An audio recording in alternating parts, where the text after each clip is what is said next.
Chapter 31, Challenging Immortal Mountain. Fighting the insect carving. Everyone standing in front of the towering Immortal Mountain felt increasingly insignificant. If they could use their cultivation, climbing the mountain wouldn't be so difficult. But ever since they entered the third stage, everyone felt that their once proud cultivation, vitality, true ki have all become calm, with their meridians and dantian all becoming silent. It seemed as if there was an invisible force sealing their power, no longer providing them with their endless strength. After sealing their cultivation, they could only rely on their physical strength to climb the mountain, which was quite limited. They all had mortal bodies. The only thing they could possibly rely on might be their willpower and endurance. What's so hard about climbing a mountain? I'll go first. Watch me be the first one to reach the top.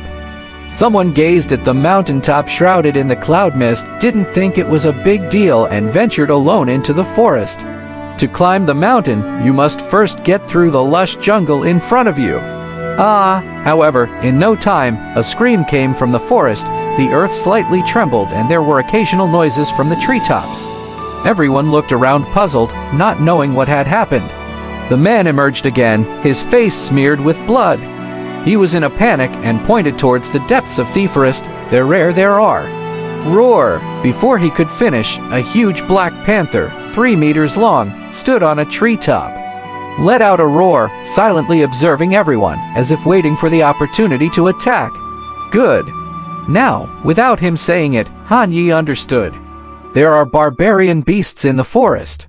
So big and strong, I've never seen such a big black panther before. Feels like it has gained sentience from staying in the Immortal Mountain for so long. As the crowd discussed, the voice of the Internal Affairs Elder echoed in the void. I'm not afraid to tell you that all the barbarian beasts of this Immortal Mountain are ferocious spirit birds.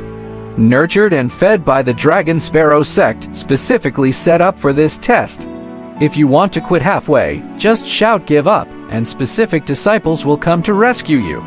Don't be bullheaded at that time, insisting on clearing the stage and then die in the Immortal Mountain. In this case, our Dragon Sparrow sect is not responsible. Seeing such dangers in the deep forest, many people started to hesitate. Their cultivation was sealed. How could they fight against these ferocious beasts alone? Just as everyone was hesitating and thinking, someone had already started to warm up at the side. Han Yi stretched a lazy waist, pressed his leg, loosening his muscles and bones. Then he took out the iron sword, dagger, throwing knife, embroidered needle from his package. These iron objects, carried all the way, finally came. This scene was seen by many people around them, who started sweating. What kind of person would carry so many hidden weapons on his body? Also, what is the bag of soil ash for? Hey, is this really not considered cheating? It's hard to imagine who would be carrying so many things on them. Han Yi's actions drew a lot of criticism. Senior, it wouldn't be against the rules to use iron weapons, would it? Han Yi asked, just to be on the safe side. Except for magic treasures, divine powers and cultivation, everything else is allowed. The Internal Affairs Elder replied indifferently. Well, then I'm relieved. As Han Yi placed the hidden weapons on himself, he heard Tushin Kingless voice transmission in his ear. Sir, I might not be able to help you in this stage. There are many people behind the scenes, watching outside this Immortal Mountain, and the big formation is monitoring everything. If I make a move, it would be evident. It's okay, I can handle it, Han Yi said with a light laugh.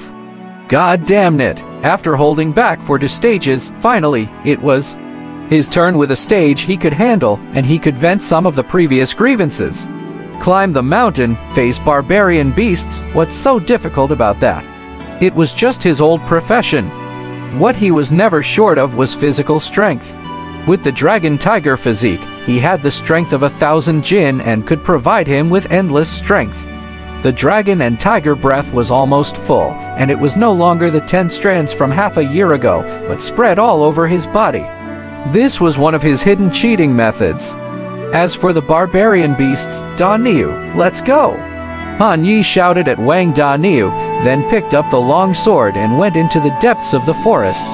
His cultivation might not be eye-catching, But in this forest, if cultivation was sealed, his strength would rise considerably. All right. Wang Danniu grinned, carrying a bow and arrow on his back, and with a big knife on his waist, he followed behind Han Yi. Fortunately, I am also prepared. The carpenter Li Chong and ironsmith Zhao Jin also took out their special skills without any prior agreement. It was filled with aphrodisiacs, fog grass, and even rare drugs like beast lust scatter. The other was fully equipped with hidden weapons, which were even more advanced than those prepared by Han Yi. Clearly, there was more up his sleeve. Compared to a throwing knife, a strong-arm crossbow is much better. Fast and accurate within a range of 100 meters. Wait for me, brother Han Yi. They quickly followed. Clearly, all of them had heard of Han Yi's reputation for his tiger might and wanted to cling on to him for protection. Seeing the thorough preparation of these people, Gao Qiqing and Liu Linqi exchanged a glance, paused for a moment, and then also followed. Witnessing this team take the lead, the others seemed to be sparked into action as well. A black-robed man with a veil soon moved, jumping up and disappearing into the forest. With a long sword in hand and her expression hidden behind a veil, Chu Shanyu stepped calmly and unhurriedly into the forest. Seeing this, the others stopped hesitating and finally surged forward in a throng. After all, the opportunity only comes once. How could they know if they don't give it a shot? The elder in charge of internal affairs watched the departing participants, a faint smile on his face. On the surface, the third stage was a test of endurance. In reality, however, it was also an examination of human nature. Whoosh! An arrow pierced through the throat of the gray wolf, a steady stream of blood seeping out. With the inertia from such massive force, its body stumbled before collapsing onto the ground. Han Yi emerged from the trees, held up his iron sword. He charged forward and beheaded the gray wolf. Dannius' burly figure came out from behind a tree and high-fived Han Yi. Liu Linqi, Gao Qiqing, and others looked on in surprise. Their cooperation was seamless, as if they had been partners for years. Dannius' archery, in particular, paired with his terrifying strength, made their journey relatively unobstructed. "Let's continue this way," said Han Yi, wiping the blade of his sword.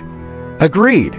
Liu Linqi nodded. She had also brought weapons, but was not yet fully accustomed to fighting in the jungle, and thus could not fully unleash her abilities.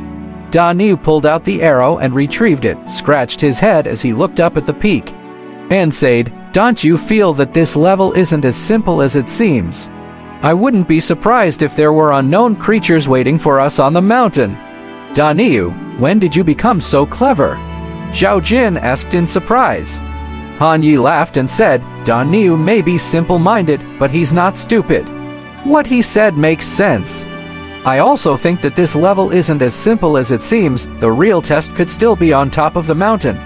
The team advanced. Finally, they arrived at the slope of the mountain. All that was left was to climb. Bang! Suddenly, a violent wind erupted from the slope of the mountain. The gust swiftly blew towards the group. A few guards lost their footing and were blown away, falling into the forest. The group was horrified and scattered in chaos. A ferocious winged beast, with the body of a leopard and wings of an eagle, stretched out its wings that were several meters long and started to screech loudly. The sound was like a baby's cry, its long beak and wings of an eagle, a horn on its head. It was a very strange sight.